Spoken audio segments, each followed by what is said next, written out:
राधे राधे सभी को। बैसाख पूर्णिमा की आप सभी लोगों को बहुत बहुत शुभकामनाएं।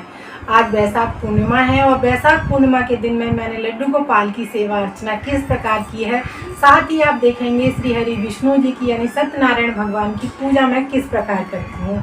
पूर्णमासी हर महीने आती है और गर्मियाँ अधिक होती जा रही हैं, तो साथ ही आप देखेंगे कि लड्डू गोपाल की सेवा हमें किस प्रकार करनी होती है। आज की वीडियो में आप लोगों को देखने के लिए मिलेगा। तो चलिए हम वीडियो शुरू करते हैं।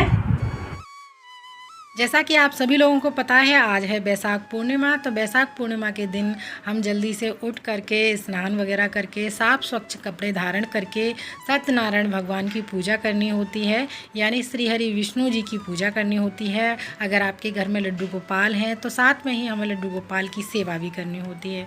तो देखिए यहाँ पर मैं किचन में आ चुकी हूँ। सत्यनारायण भगवान को जो भोग लगाया जाता है, जैसा कि आप सभी लोगों को पता है, पंजीरी का भोग लगाया जाता है। यहाँ पर मैंने गेहूँ का आटा ले लिया है, उसको हम भून लेंगे और ठंडा होने के बाद में बूरा या फिर पिसी हुई चीनी को उसमें मिला देंगे। साथ में ही हमें बनाना होता है यहाँ पे पंचामृत, तो वो मैं पहले ही बना चुकी हूँ। भोग प्रसाद हमारा तैयार हो चुका है और लड्डू गोपाल को हमने पहले ही जगा दिया था, लेकिन वीडियो जब हमने एडिट की तो थोड़ी क्लिप इधर उधर हो गई है, तो आप लोग एडजस्ट कर लेना। तो सबसे पहले हमने स्नान करके तैयार होके मैं आ गई हूँ लड्डू गोपाल के पास में। उनको मैंने प्यार के साथ भाव के साथ जगाया। और आप लोग देख रहे हैं कि लड्डू गोपाल को मैं मंदिर में क्यों नहीं सुलाती हूँ, क्योंकि मंदिर वाले कमरे में हमारा कोई नहीं सोता है उसमें। तो मेरा अपना ये भाव है कि हम लड्डू गोपाल को उसमें अकेला नहीं छोड़ते हैं। और फिर दूसरा रीज़न ये भी है कि कूलर को हम 1-2 घंटे तो चला देते हैं जो लड्डू गोपाल का है। उसके बाद में फिर मुझे ये लगता है कि लड्डू गोपाल को गर्मी लगेगी, तो हम इसलिए ड्राइंग रूम में सुलाते हैं उनको। वहाँ पर पंखा चलाकर आराम से सोते रहते हैं और कूलर की हवा भी आती है। तो यहाँ पर मैंने लड्डू गोपाल को दूध से ये स्नान करा दिया है। कच्चे दूध मैंने ले लिया था गाय का, उससे लड्डू गोपाल को स्नान करा दिया है। उसके बाद में हम यहाँ पर कराएंगे शुद्ध सादा जल से लड्डू गोपाल को स्नान। पूर्णिमा के दिन में मैं लड्डू गोपाल की सेवा किस प्रकार करती हूँ और आप लोगों के साथ में ये वीडियो मैं शेयर कर रही हूँ। बहुत ही साधारण तरीके से पूर्णिमा के दिन लड्डू गोपाल की सेवा करती हूँ, सत्यनारायण भगवान की पूजा करती हूँ। साथ में ही मैं व्रत भी रखती हूँ पूर्णिमा का, जो कि महीने में एक बार आती है पूर्णिमा। और लड्डू गोपाल को अच्छे से मैंने साथ में दही भी मिलाया था कच्चे दूध में, तो लड्डू गोपाल को अच्छे से मसल के मैंने यहाँ पर स्नान कराया। एकदम से चमक गए थे हमारे लड्डू गोपाल। आप चाहें तो यहाँ पर लड्डू गोपाल को कच्चे दूध से स्नान करा सकते हैं या फिर पंचामृत स्नान करा सकते हैं। जब कोई विशेष तिथि होती है खास करके विष्णु भगवान की यानी लड्डू गोपाल की, तो मैं उनको पंचामृत स्नान या फिर कच्चे दूध से स्नान कराती हूँ। तो मैं यहाँ पर सादा जल से स्नान करा दूँगी। लड्डू गोपाल को अच्छे से हम जो लगा हुआ है, क्योंकि गर्मियाँ हैं, पंखा चला रखा है, तो दही जो है बहुत जल्दी सूख जाता है दूध लड्डू गोपाल के शरीर पर। तो मैंने यहाँ पर अच्छे से उनको पानी से ये जल से स्नान कराने के बाद में उनको अच्छे से पोंछा था। और पोंछने के बाद में काफ़ी सेवा में समय लग जाता है, क्योंकि जब कोई विशेष तिथि होती है तो हमारे मन में, हमारे हृदय में पूरा उत्साह होता है कि लड्डू गोपाल की सेवा बहुत अच्छे से की जाए, क्योंकि इनका तो ये इम्पोर्टेंट दिन होते हैं। एकादशी है, पूर्णिमा तिथि है और बैसाख महीने की पूर्णिमा के दिन भगवान बुद्ध का जन्म हुआ था, इसलिए इस दिन का महत्व 2 गुना हो जाता है। बैसाख पर घर में सत्यनारायण भगवान की कथा की करनी चाहिए, सुननी चाहिए। अगर आप व्रत नहीं भी रखते हैं तब भी आपको सत्यनारायण भगवान की कथा सुन सकते हैं या फिर पढ़ सकते हैं। साथ ही माता लक्ष्मी का आशीर्वाद भी हमें प्राप्त होता है। बैसाख पूर्णिमा है तो लड्डू गोपाल को हम सुंदर सा यहाँ पर सजा देंगे। आपके पास अगर येलो कलर की ड्रेस है तो आप लड्डू गोपाल को येलो कलर की ड्रेस पहना सकते हैं, क्योंकि श्री हरि विष्णु जी का जो प्रिय कलर होता है वो येलो होता है, यानी पीला होता है। तो मेरे पास लड्डू गोपाल की येलो कलर तो थी, पर काफ़ी बार मैं उसको पहना चुकी हूँ। साथ में ही आप चौकी पर भी पीले कलर का ही वस्त्र बिछाएं। मैंने यहाँ पर लड्डू गोपाल को स्नान कराने के बाद में पोंछा पहले, उसके बाद में मैंने उनको इत्र से मालिश कर दी हल्के हल्के हाथों से। उसके बाद में वस्त्र धारण कराए और सुंदर सा श्रृंगार करा दिया। तो मैं आपको नज़दीक से दिखाती हूँ हमारे प्यारे लाला कितने सुंदर, कितने क्यूट लग रहे हैं।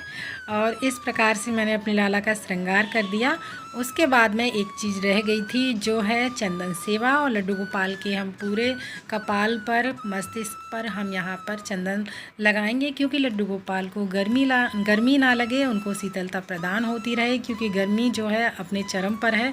बहुत अधिक गर्मी बढ़ती जा रही है, जिससे हमारे लड्डू गोपाल को शीतलता मिलती रहे। तो चलिए बाकी के लड्डू गोपाल को भी हम इसी प्रकार से चंदन सेवा दे देते हैं।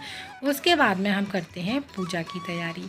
तो देखिए, आपके पास श्री हरि विष्णु जी की कोई भी फ़ोटो या मूर्ति है, उसको हम विराजमान करेंगे। सबसे पहले तो आप चाहें तो ये पूजा आप अपने घर के मंदिर में भी कर सकते हैं, या फिर कहीं चौकी लगाकर भी कर सकते हैं। चौकी पर लाल या पीले कलर का वस्त्र बिछाकर फूलों का आसन देते हुए श्री हरि विष्णु जी की फ़ोटो को हम विराजमान करेंगे। साथ में ही लड्डू गोपाल की सेवा करते हैं, तो लड्डू गोपाल को भी विराजमान जरूर कीजिएगा। साथ ही गाय माता को विराजमान कर लेंगे, गणेश भगवान को भी विराजमान कर लेंगे, क्योंकि कोई भी पूजा प्रारंभ करने से पहले सबसे पहले गणेश भगवान का पूजन किया जाता है।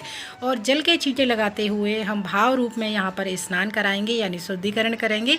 उसके बाद में हम दीपक जलाएंगे। दीपक आप यहाँ पर तिल के तेल का या गाय के घी का दीपक जला सकते हैं। उसके बाद में धूप दीप जलाएंगे हम, क्योंकि सबसे पहले पूजा में दीपक जलाया जाता है। और उसके बाद में हम सभी को वस्त्र स्वरूपी कलावा समर्पित करेंगे। अगर आपके पास गणेश भगवान के लिए जनेऊ है तो आप जनेऊ समर्पित कर सकते हैं। मैंने यहाँ पर सभी को कलावा समर्पित कर दिया है और गणेश भगवान को जनेऊ समर्पित कर दिया है। सभी को फूल समर्पित करेंगे, हम चंदन तिलक लगाएंगे, तुलसी समर्पित करेंगे और दक्षिणा जरूर समर्पित करें। भोग प्रसाद जो भी आपने बनाया है, जो भी आपके पास है, वो समर्पित करेंगे। और गणेश भगवान को हमें अलग से भोग समर्पित करना है, क्योंकि गणेश भगवान के भोग में तुलसी नहीं रखी जाती है। और सत्यनारायण भगवान तो हमारे जो तुलसी के बगैर भोग स्वीकार करते ही नहीं है। तो आप तुलसी दल जरूर रखिएगा, और एक दिन पहले ही आप तुलसी तोड़कर रख लीजिएगा, क्योंकि एकादशी की तिथि में और पूर्णिमा तिथि पर आप तुलसी ना तोड़ें तो ज़्यादा अच्छा रहेगा। और साथ ही हम कथा सुनेंगे सत्यनारायण भगवान की, तो अपने सीधे हाथ में कुछ पुष्प ले लेंगे या चावल के दाने लेकर हम कथा श्रवण करेंगे। उसके बाद में हम पूजा आरती करेंगे। तो यहाँ पर हम सबसे पहले गणेश भगवान की आरती करेंगे। उसके बाद में हम ओम जय जगदीश हरे यानी सत्यनारायण भगवान की आरती करेंगे। और आरती करने के बाद में हाथ जोड़कर पूजा में रही कमियों के लिए क्षमा याचना करेंगे। भगवान से जो भी आपकी मनोकामना है वो पूर्ण करने के लिए श्री हरि विष्णु जी से प्रार्थना करेंगे। और जल का जो लोटा है वो हम सूर्यदेव भगवान को समर्पित करेंगे। उसके बाद में जो भी आपने भोग प्रसाद चढ़ाया है, जो जब दीपक शांत हो जाएगा वो घर के सभी सदस्यों में बांट देंगे। साथ ही जो भी आपने दक्षिणा समर्पित की है वो आप किसी कन्या को दान कर सकते हैं। तो इस प्रकार से आप सत्यनारायण भगवान की कथा घर पर बहुत ही आसानी से, बहुत सरल तरीके से कर सकते हैं। पूजा करने के बाद में आपको ये चौकी अगले दिन हटानी है, और जब रात्रि को चंद्रमा निकल आएगा, चंद्रमा को अर्घ देकर आप अपना व्रत खोलेंगे। और इस प्रकार से आप सत्यनारायण भगवान का व्रत कर सकते हैं। पूर्णिमा तिथि धार्मिक रूप से बहुत महत्वपूर्ण है। इस शुभ दिन पर धर्म कर्म से जुड़े कई शुभ कार्य किए जाते हैं। भगवान विष्णु की विधि विधान से पूजा होती है। सत्यनारायण भगवान का व्रत किया जाता है और हवन यज्ञ भी किए जाते हैं। पूर्णिमा का मतलब है जो भी कार्य किए जाते हैं पूर्णिमा के दिन वो पूर्ण होते हैं। और पूर्णिमा के दिन आप अपने लड्डू गोपाल को खीर का भोग जरूर लगाइएगा। साथ ही अगर आपको वीडियो पसंद आया हो, अच्छा लगा हो, तो प्लीज़ वीडियो को लाइक जरूर कीजिएगा। फिर मिलते हैं अगली किसी और वीडियो में। तब तक के लिए आप सभी को राधे राधे।